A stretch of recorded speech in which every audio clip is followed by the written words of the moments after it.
Halo, Assalamualaikum. Halo, Mas Raihan. Waalaikumsalam warahmatullahi wabarakatuh. Kita alhamdulillah ya. Hari ini saya lupa reminder nih. Mungkin banyak yang lupa kalau hari ini kita ada live untuk mentoring reseller. Itu, tapi alhamdulillah ini sudah pada bergabung. Dan bismillah ya. Kita mulai teman-teman. Sebelumnya gimana eksekusinya? Alhamdulillah, Mbak Marlia, oke siap. Oh, ini biasanya berarti ini ya, apa HP-nya buat sekolah anak. Itu alhamdulillah siap. Eh, Gimana teman-teman eksekusinya lancar yang reseller? Yang apa kemarin kita udah bahas leader kan, udah habis leader, mentor juga kita udah bahas. Dan beberapa kemarin ada beberapa insight kita nge-live bareng sama Mas Gumet dan juga Mas Bagas, Mas Bagas ya, gitu. Nah kira-kira gimana teman-teman, udah mulai progres resellernya atau baru rekrut sekarang? Ayo teman-teman tulis di kolom komen boleh lah ya, tulis di kolom komen progres resellernya sudah sejauh mana. Oke, siap. Masih membangun hubungan emosional. Oke. Siap. Ini saya juga baru baru mencoba untuk rekrutmen, tapi memang butuh story dulu.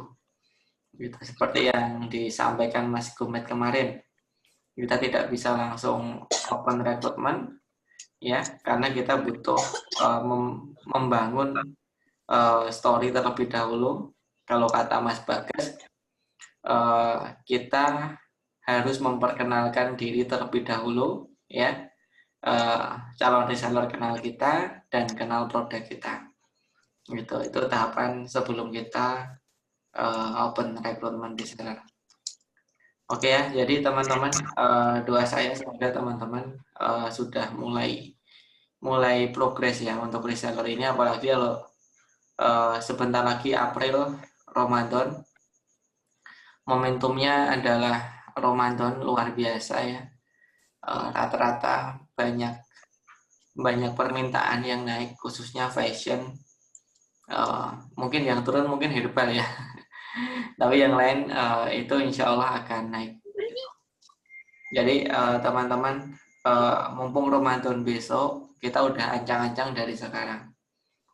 Karena reseller ini merupakan aset yang terbesar, aset marketing yang terbesar yang kita miliki sebenarnya. Kalau kita udah memutuskan B2B gitu ya.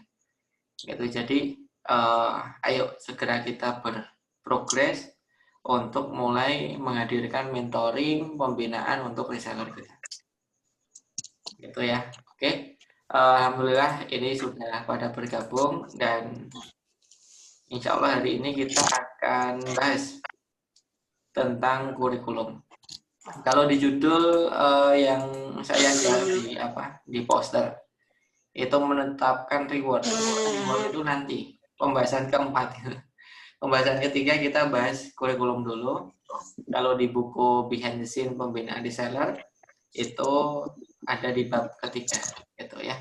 Oke, Bismillahirrahmanirrahim. Assalamualaikum warahmatullahi wabarakatuh.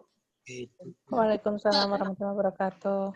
Alhamdulillahirabbil alamin, kita kembali diperjumpakan Allah insya Allah di pertemuan yang berbahagia dalam mentoring online behind the scene pembinaan reseller. Semoga menjadi pertemuan yang diberkahi Allah, menjadi majelis ilmu di mana menjadi wasilah Allah memanjangkan umur kita dalam kebermanfaatan serta meluaskan rezeki kita dalam keberkahan. Sholawat serta salam senantiasa kita aturkan kepada junjungan kita Nabi Agung Muhammad Sallallahu Alaihi Wasallam. Semoga kita termasuk umatnya yang disambut beliau di Telaga Al-Hausar di Yaumul Qiyamah nanti.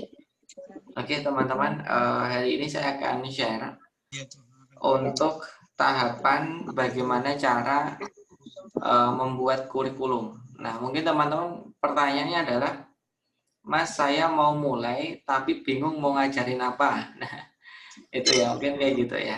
Nah, sebenarnya kalau ditanya kita mau ngajarin apa, kita bisa ngajarin reseller itu apa yang sekarang udah kita jalankan. Gitu. Jadi misalkan sekarang ini saya aktif di WhatsApp. Nah, di WhatsApp ini saya setiap ada teman, saya komen gitu kan. Setiap ada status saya komen, saya kasih feedback gitu. Dan saya rutin mengapresiasi status-status yang ada di WhatsApp gitu. Nah selain itu juga saya sering share tentang status-status yang mengedukasi. Kemudian saya juga sering share tentang jualan, saya juga membangun hubungan yang baik dengan teman-teman terdekat. Nah gitu, misalkan itu yang kita lakukan sekarang dan ternyata itu membuahkan hasil gitu. Nah itulah nanti yang akan kita ajarkan ke reseller kita. Jadi kita harus menjadi orang yang belajar terlebih dahulu. Sebelum reseller kita belajar, kita harus menjadi pembelajar yang lebih intens, yang lebih kuat daripada reseller kita. Karena dengan hasil belajar kita itulah yang akan kita ajarkan kepada reseller kita. Jadi pertanyaannya, jawabannya apa yang mau tak ajarin? Bebas gitu ya. Bebas. Yang penting teman-teman menjalankan terlebih dahulu, berhasil, dan itulah yang diduplikasi. Nah, itu yang pertama. Kemudian yang kedua adalah, Mas, apakah saya harus membuat kurikulum yang teratur? Jawabannya, kalau bisa itu lebih baik. Misalkan habis WhatsApp, terus Facebook, habis Facebook, Instagram, jadi satu persatu dioptimasi, itu kalau bisa lebih baik. Cuman kalau teman-teman itu belajarnya per insight, jadi kayak minggu ini aku dapat insight ini ya, ini yang saya share, minggu ini saya dapat insight ini saya share per insight. Nah itu teman-teman nggak harus buat kurikulum yang yang terstruktur rapi, itu nggak harus gitu. Jadi ketika teman-teman ada sesuatu hal yang baru, itulah yang di-share kepada reseller gitu. Jadi semoga ya ada gambaran teman-teman kira-kira apa setelah ini yang ingin kita share ke reseller kita. Nah, untuk modul ya, untuk modul, kemudian untuk slide presentasi ya, karena kalau dulu saya presentasi itu lewat Keluap ya. Jadi modelnya Keluap, hologram, kemudian gambarnya saya kirim, voice note-nya saya kirim, teksnya saya kirim, habis itu ditanggapi, habis itu saya jawab, dan setelah itu ada tugas. Nah, setiap tugas itu nanti dikumpulkan, kemudian kita review dan evaluasi. Nah, itu kalau dulu gitu kan, sebelum pandemi. Gitu, karena budaya live Zoom ini baru ada setelah pandemi gitu. Orang akhirnya belajar gimana caranya live streaming online, caranya live Zoom ini setelah memang kita ada lockdown, PSBB, dan seterusnya. Gitu. Jadi hari ini apa yang kita ajarkan itu dalam bentuk slide ya. Jadi ini adalah urutan cara menyusun modul dalam bentuk slide. Nah, yang pertama adalah mindset. Nah, mindset itu apa? Mindset itu biasanya yang paling awal kita sampaikan itu mindset. Ya, mindset itu adalah jawaban mengapa gitu. Mengapa? Mengapa kita harus belajar Facebook Ads? Mengapa kita harus belajar tentang tentang WhatsApp marketing? Mengapa kita harus belajar Facebook personal branding? Nah, itu pertanyaan yang pertama adalah mengapa gitu. Nah, mengapa itu teman-teman ada dua hal ya. Yang pertama mengapa dari segi teknis ya, dari segi teknis yaitu langsung ke platformnya apa yang mau kita ajarkan. Kemudian yang kedua mengapa mereka harus berjuang. Nah, ini biasanya saya sering menyampaikan dari segi-segi spiritual. Mengapa kita harus tulus, mengapa kita harus memberikan yang terbaik gitu. Jadi kayak kalau saya mindset itu ada dua, ada mindset spiritual. Yang pertama saya sampaikan, kemudian yang kedua adalah mindset secara teknis. Misalkan mengapa harus Facebook Ads, pengguna Facebook ada sekian juta pengguna. Nah, itu mindset secara teknis. Gitu, ya. Tapi biasanya kalau saya menyampaikan dari segi spiritual. Kenapa spiritual? Karena kalau kita belajar tentang level energi, itu yang paling atas, energi yang paling kuat, itu adalah energi spiritual. Nah, kemudian yang nomor 2 saya lupa, nomor 3 itu baru happiness. Jadi bahagia, tenang, senang, ya tanpa tekanan. Nah, itu ada di level 3 gitu. Nah, yang paling tinggi ini spiritual. Makanya saya senang membahas mindset seputar spiritual karena memang itu energi yang paling tinggi gitu. Itu menurut sains gitu. Kalau menurut agama ya itu tentunya ya nomor 1 spiritual gitu.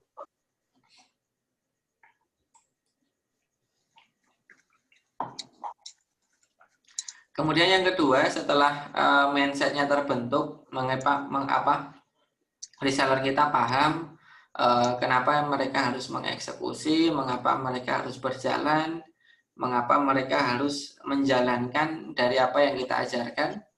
Nah, ketika mindsetnya sudah terbentuk, ya biasanya ada motivasi yang lebih dari reseller. Mereka mulai semangat lagi, mulai pengen fokus lagi, banyak ya. Jadi setelah mindset yang terbentuk itu kita bahas tentang teknis gitu. Nah, teknis itu bagaimana? Teknis itu tergantung teman-teman misal ngajarin upload di status Facebook gitu. Nah, teknisnya apa? Yang pertama buka Facebook, yang kedua ketik ini, yang ketiga upload gambar, yang keempat ini gitu. Jadi teknis step by step-nya gitu. Ya, teknis step by step-nya teman-teman bisa buat gitu. Nah, dan teknis ini harus bersifat tutorial. Ya, kenapa? Karena menyesuaikan audiens. Karena audiens kita adalah reseller. Kebanyakan reseller ini mereka masih pemahaman digital marketingnya belum terlalu tinggi gitu. Nah, oleh karena itu sifat teknis ini tutorial step by step. Jadi pastikan itu mudah untuk dipahami. Itu ya. Nah, terus teman-teman minta tolong di unmute ya biar kita bisa fokus. Oke ya. Nah, terus setelah teknis itu baru kita sistemasi. Nah, sistemasi ini gimana caranya? Biasanya kita buat yang namanya ini ya, daily activity. Jadi ya teman-teman kalau di hotel itu biasanya di hotel di mana? Di stasiun, di bandara itu biasanya di balik pintu toilet itu biasanya ada tulisan dalam bentuk printout. Itu ada tulisan checklist cleaning service. Ya kan di balik pintu di toilet biasanya ada itu. Nah, itu adalah wujud dari kontrol sistem ya. Jadi agar reseller kita mudah untuk fokus, kita buatkan itu. Jadi misal tugas kita upload status Facebook, kita tulis jam sekian upload status Facebook. Yang kedua adalah tugasnya adalah like status teman, kita tulis. Kemudian yang ketiga adalah apa misalnya add friend, pertemanan yang tertarget itu tulis. Kemudian nanti reseller kita tinggal checklist. Nah, jadi kata Mas Bagas kemarin kan kita harus bisa mengkontrol ya. Kita harus mengkontrol dari apa yang memang bisa kita kontrol gitu. Yang bisa kita kontrol adalah eksekusinya kan gitu. Kalau hasil result itu adalah urusan Allah gitu. Yang penting eksekusi kita sudah maksimal. Maka checklist itu adalah tools untuk membantu kita untuk memastikan semuanya bisa terchecklist gitu. Nah, setelah sistemasi, tools pendukung. Nah, tools pendukung ini macam-macam sifatnya, bisa berupa burang itu kayak worksheet gitu, kayak kertas kotak, kemudian nanti diisi gitu. Misal saya kemarin ngajarin buat buyer persona, nanti namanya siapa, kemudian demografinya di mana, usianya di berapa, itu kita tulis di tools pendukung. Jadi bentuknya bisa worksheet gitu. Itu yang pertama. Yang kedua, teman-teman bisa juga memberikan tools pendukung berupa software. Misalkan teman-teman kalau kita main di Instagram, kita bisa pakai Facebook Creator Studio untuk kita upload gitu. Jadi tools pendukung ini apapun yang bisa mempermudah eksekusi. Gitu. Jadi misalkan teman-teman ada tugas buat quotes. Nah, quotes-nya pakai Canva misalkan. Nah, itu tools pendukung itu kita ajarkan. Gitu. Kemudian tahapan yang terakhir ya, ketiga terakhir itu ajarkan, selesaikan, dan sempurnakan. Nah, itu kalau teman-teman masih dalam tahap belajar. Gitu. Ya, kalau saya biasanya langsung saya presentasikan kalau saya ya. Itu karena memang presentasi itulah tahap saya mengajarkan. Jadi kalau teman-teman masih dalam tahap belajar, saran saya adalah teman-teman harus melatihnya terlebih dahulu. Melatih public speaking-nya, cara ngomongnya, melatih cara penyampaiannya, kemudian melatih step by step-nya apakah sudah mudah dipahami atau belum. Nah, saran saya teman-teman latihan terlebih dahulu. Cara latihan gimana? Teman-teman bisa presentasi ke internal tim. Jadi presentasi ke internal tim, kemudian setelah itu kita dengerin pertanyaannya, gitu. Jadi pertanyaan dari internal tim itu biasanya menandakan kelemahan di slide kita. Berarti kalau ada pertanyaan itu, berarti slide kita belum menjawab itu, gitu. Nah, itu dari pertanyaan itu biasanya saya jadikan insight untuk melengkapi slide. Jadi saya dengerin pertanyaannya. Kemudian yang kedua adalah saya mintakan feedback. Feedback itu cara saya penyampaiannya gimana. Ya, cara saya ngomong, gestur tubuh saya, kemudian body language saya, intonasi saya, itu saya mintakan masukan. Gitu. Nah, itu jadi ajarkan ya. Yang pertama adalah kita mintakan pertanyaan untuk mengevaluasi apakah slide kita itu sudah komplit atau belum. Kalau belum kita sempurnakan. Yang kedua adalah kita mintakan feedback dari cara kita menyampaikan. Gitu. Nah, setelah diajarkan kita dapat insight itu tadi, baru kita baru kita lengkapi apa yang kurang, apa yang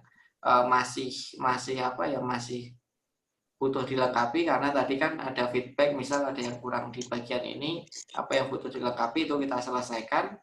Nah, setelah itulah baru kita ajarkan ke reseller kita. Gitu. Jadi tahapan ketiga paling bawah ini adalah tahapan belajar, teman-teman. Sebenarnya kalau tahapan membuat modul itu sendiri, itu sebenarnya cuma 1, 2, 3, 4 dari atas. Nah, kalau tahapan belajar itu yang ada di 1, 2, 3 dari bawah. Gitu. Nah, kalau saya pribadi sekarang ini langsung presentasi kalau saya ya. Gitu, karena saya ngajarin reseller ya itu tadi, saya sekalian belajar. Gitu. Kalau teman-teman kurang pede atau masih canggung atau masih bingung mau nyampein apa, lebih baik teman-teman ajarkan ke internal tim dulu. Begitu diulang lagi hal yang sama kepada reseller kita, insya Allah kita udah jauh lebih pede untuk menyampaikan kepada reseller kita. gitu ya. Nah, tadi pembahasan mindset ya, alasan mengapa gitu kan. Mengapa kita harus jalanin Facebook Ads, mengapa kita harus semangat, mengapa kita harus ikhtiar terbaik. Nah, itu bisa kita jawab dari pengalaman-pengalaman kita. Dari apa-apa yang kita temui di lapangan. Misalkan, mengapa sih kita harus menulis artikel setiap hari? Nah, saya jelasin, ini kalau pengalamanku, kalau aku nulis artikel ini alhamdulillah setiap hari ada closing, ketika artikelnya sedang, closingnya sedang, ketika artikelnya panjang, ternyata yang paling banyak closing itu adalah artikel yang panjang. Nah, itu kita nyampein kenapa kita harus membuat artikel yang panjang. Jadi itu bisa kita ceritain pengalaman kita terkait dengan mindset. Misalkan saya nyeritain, yuk teman-teman kita sedekah gitu. Nah, kenapa kita harus sedekah? Ya, karena sedekah itu sumber energi. Ketika saya setiap pagi sedekah, itu saya ngerasain ya sampai malam pun saya nggak capek gitu. Karena niat kita insya Allah bukanlah untuk mencari sesuatu di dunia, tapi kita pengen mendapatkan ridho Allah gitu. Nah, itu bisa saya ceritakan sesuai dengan apa yang saya rasakan. Itu pembahasan untuk mindset. Kemudian untuk teknis ya, step by step-nya ya, kayak tutorial gitu kan, tutorial step by step-nya seperti apa. Kemudian bisa teman-teman lengkapi dengan gambar ya, kalau butuh gambar screenshot boleh, atau video ya, video tutorial juga boleh. Kalau step by step-nya itu lebih mudah disampaikan dalam bentuk video, atau juga exercise, tambahin exercise itu kayak tugas. Jadi silahkan teman-teman tentukan nama Instagramnya, misalkan seperti itu. Jadi ada exercise, kemudian lengkapi dengan sesi tanya jawab. Nah, jadi mindset, teknis, habis itu langsung sesi tanya jawab.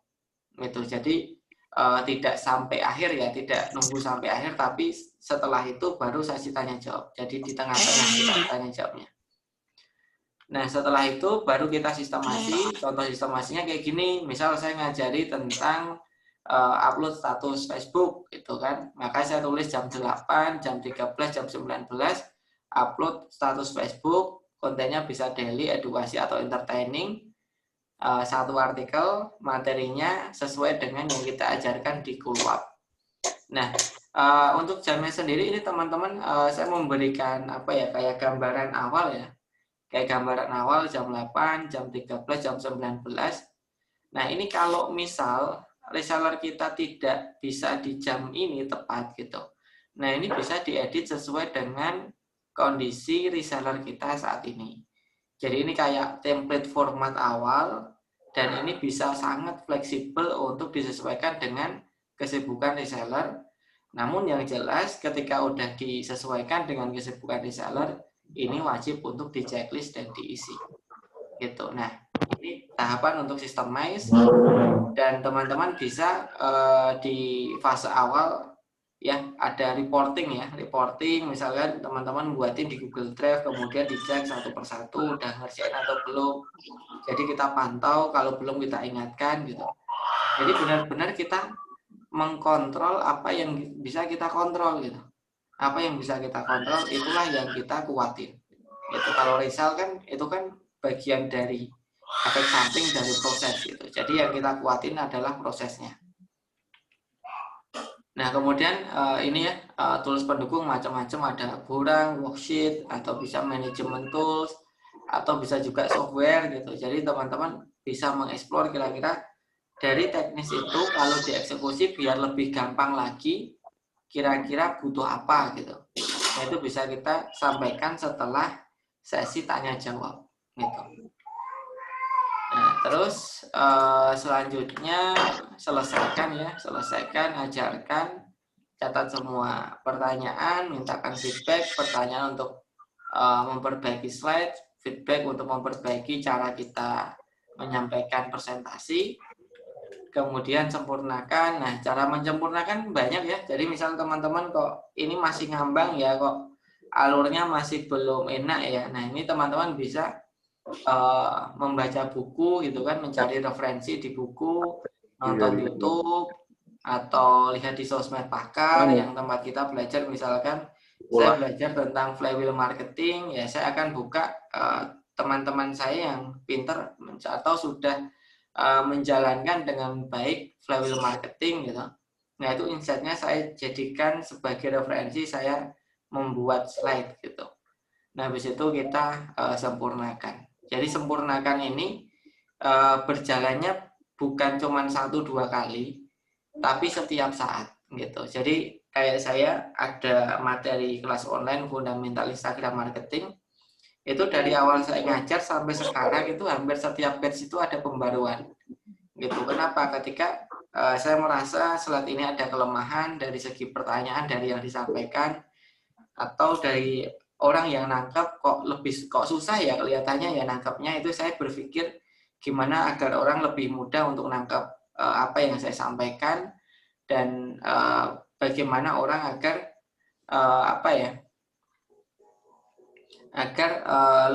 lebih cepat ya dengan penjelasan yang simpel tapi lebih cepat untuk memahami gitu. Nah, jadi kelas fundamental Instagram marketing itu materinya kita update terus gitu. Meskipun tidak signifikan ya, tapi step by step pasti kita update gitu. Gitu, dan alhamdulillah demikian untuk presentasi hari ini. Dan insya Allah kita sambung ke sesi tanya jawab ya. Bismillah, terima kasih teman-teman, semoga menjadi ilmu yang berkah dan bermanfaat. Ya, insya Allah kita lanjut ke sesi tanya jawab. Saya akhiri. Wassalamualaikum warahmatullahi wabarakatuh.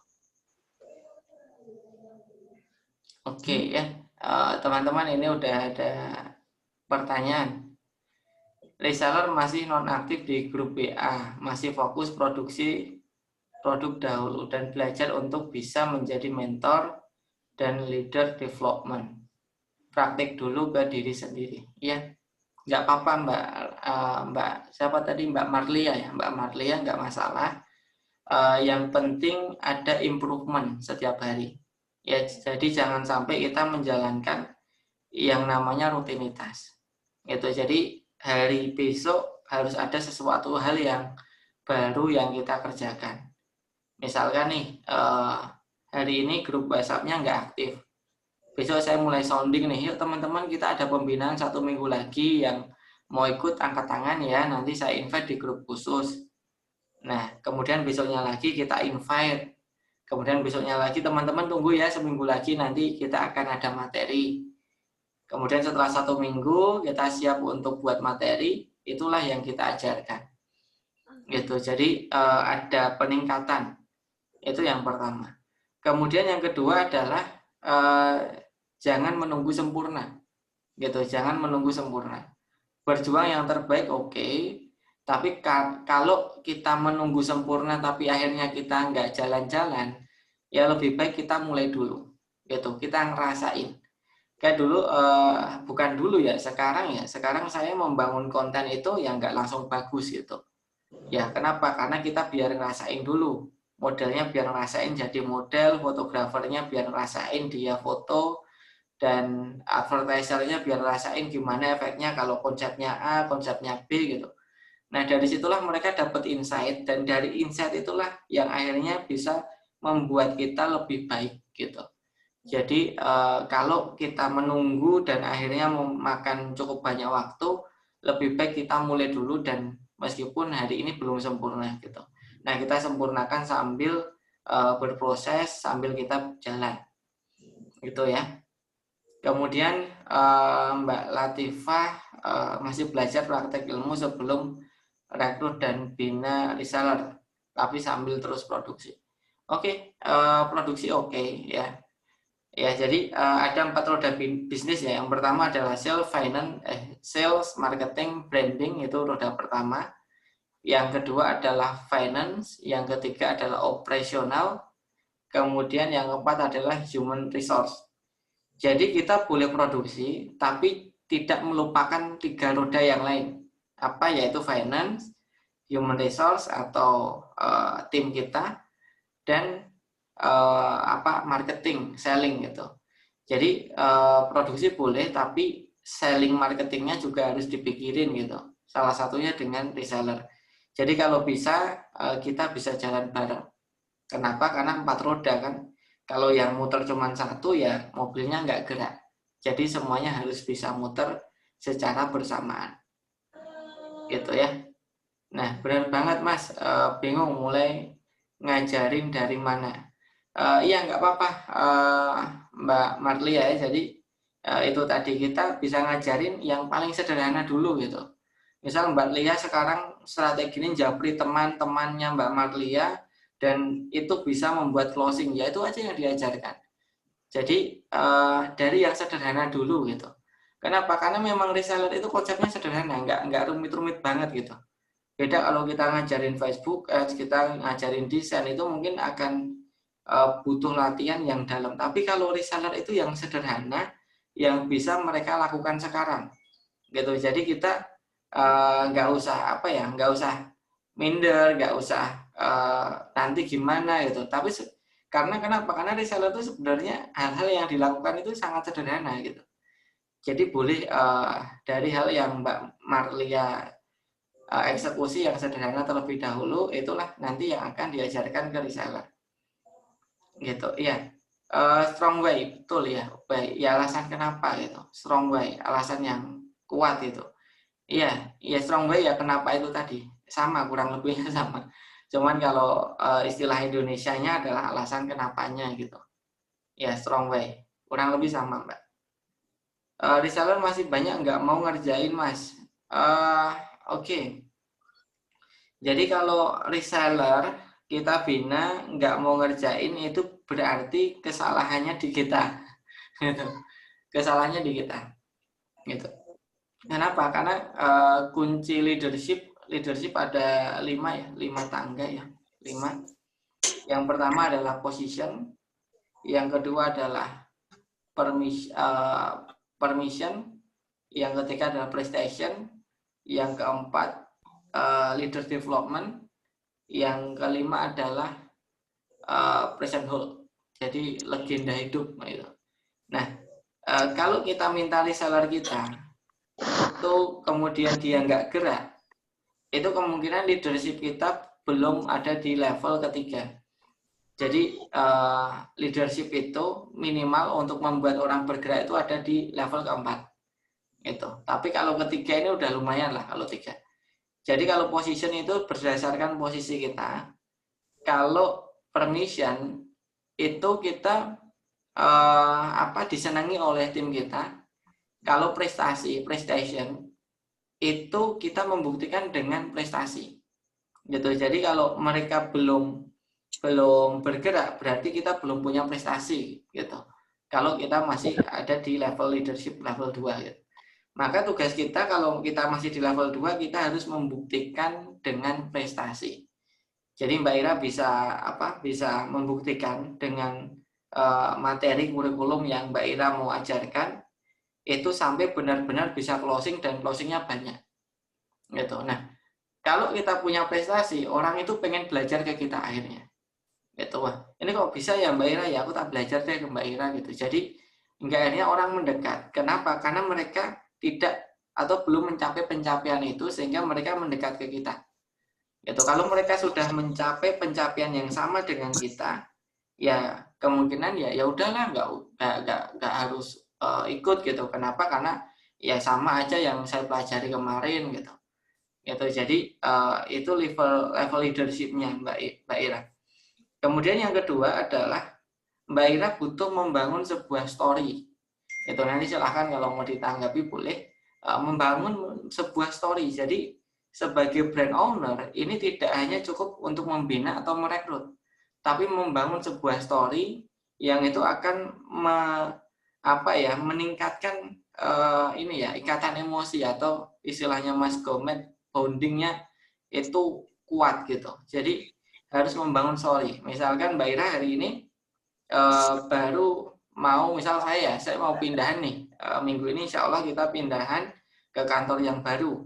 Nah ini saya cerita gitu, kenapa saya pindahan gitu, karena kita pengen buat studio sendiri, karena kita pengen buat lini produksi sendiri gitu, sehingga kita butuh tempat yang lebih luas, tempat yang perluasannya sangat yang bisa memudahkan kita.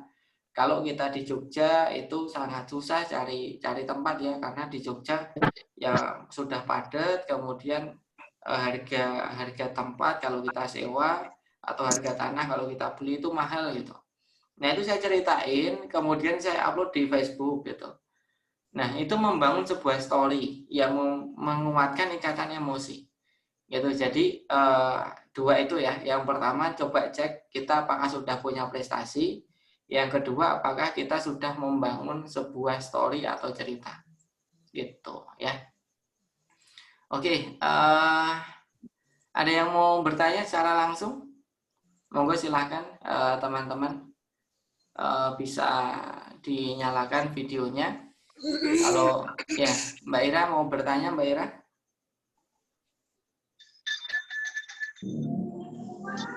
Nah, monggo silahkan. Kalau ada pertanyaan masih ada waktu 10 menit untuk sesi tanya jawab. Monggo bisa langsung untuk ditanyakan. Gitu ya. Oke, beneran nih, cukup jelas ya. Oke, dari Mbak Latifah. Mas, nanti boleh diurutkan tentang konsep leadership tadi. Konsep leadership tadi ya ada itu tadi, ada 5 ya. Nanti insya Allah Mbak Latifah, kalau saya ada kesempatan nanti, karena besok saya ada sharing offline, jadi kemungkinan besok saya belum bisa membuat artikel khusus hari Jumat sama Sabtu. Kemungkinan saya istirahat dulu buat artikelnya karena ada sharing offline.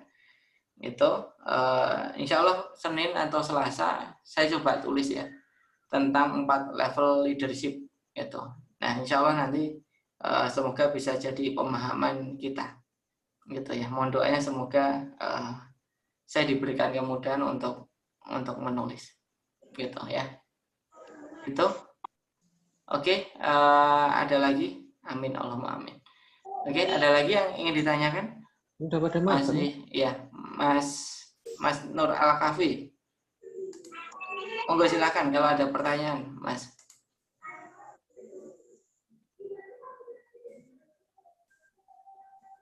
Oke ya. Oke, siap. Berarti belum ada pertanyaan. Oke, teman-teman ya. Kalau belum ada pertanyaan, insya Allah kita lanjut ke sesi mentoring berikutnya. Memang mentoring membuat kurikulum ini paling singkat dari pembahasan yang ada di buku. Jadi ya memang lebih awal sih selesainya gitu ya. Kalau yang mentor kan agak tebel tuh saya nulisnya tuh. Kalau yang ini sih agak nggak terlalu banyak sih gitu. Tapi insya Allah semoga pemahaman malam hari ini bisa mempermudah kita untuk bisa menjalankan reseller kita, strategi reseller kita dengan maksimal. Gitu ya, teman-teman. Alhamdulillah demikian untuk nah, saya selama ini jarang sekali nge-share apa-apa reseller kita. Nah, itu Mbak Ira. Jadi kalau tadi sama Mbak Ira, coba bangun story Mbak Ira. Gitu. Karena kenapa? Karena reseller itu ya sama yang disampaikan oleh Mas Bagas kemarin kan, mereka tidak membeli produk gitu. Mereka membeli apa? Gengsi kan. Ya, gitu. Istilahnya macam-macam gitu. Nah, mereka kalau versi saya, mereka enggak, ya gengsi itu adalah salah satu istilah. Nah, tapi yang sebenarnya kalau ditarik lagi, mereka tuh membeli story gitu, membeli sebuah cerita kita. Wah, aku didampingi sama Mbak Ira nih, brandnya ini, ownernya ini, aku senang banget. Jadi akhirnya mereka tuh membeli sebuah cerita yang mereka. Nah, oleh karena itu agar kita terhindar, kemarin kata Mas Bagas, terhindar dari perang harga, kemudian agar ikatan emosi kita kuat dengan reseller, ya kita harus membangun cerita. Dan itu tidak harus nggak harus panjang Mbak Ira. Jadi yang penting konsisten tiap hari, share di Facebook, share di grup, ceritain aja brandnya Mbak Ira, itu setiap hari, nggak harus panjang. Itu nggak harus, kalau saya kan di teman-teman reseller kan harus 800 karakter gitu, itu nggak harus 800 sih. Pendek-pendek nggak masalah, yang penting ada cerita yang di-share setiap hari gitu. Oke, siap ya, alhamdulillah. Ini banyak yang izin. Oke. Nentuin reward. Nah, kalau reward insya Allah besok Mas Arif ya. Ya, insya Allah besok kita akan balas ya. Ya intinya kalau HPP-nya terlalu mepet, resellernya nanti pakai sistem reseller aja. Jadi kalau belum memungkinkan untuk agen, distributor, ya tidak buka agen dan distributor dulu, fokus ke reseller aja, gitu ya. Jadi besok hitung-hitungannya pastinya besok, insya Allah di pembahasan reward, karena kalau reward ini kita butuh hitung-hitungan secara langsung, gitu ya. Gitu. Jadi pastikan minggu depan tidak absen. Itu jadi pastikan minggu depan kita akan clearkan pembahasan tentang reward. Alhamdulillah siap Mbak Ira, barakallahu fikum. Oke teman-teman, alhamdulillah demikian untuk sesi sharing hari ini. Semoga menjadi ilmu yang berkah dan bermanfaat, dan mari kita akhiri pertemuan hari ini dengan bacaan istighfar sebanyak 3 kali. Astagfirullahaladzim, astagfirullahaladzim, astagfirullahaladzim. Serta doa kafaratul majelis, subhanakallahumma wa bihamdika wa la ilaha illa anta astaghfiruka wa atubu ilaik. Wassalamualaikum warahmatullahi wabarakatuh. Thank you teman-teman. Sampai jumpa minggu depan. Assalamualaikum.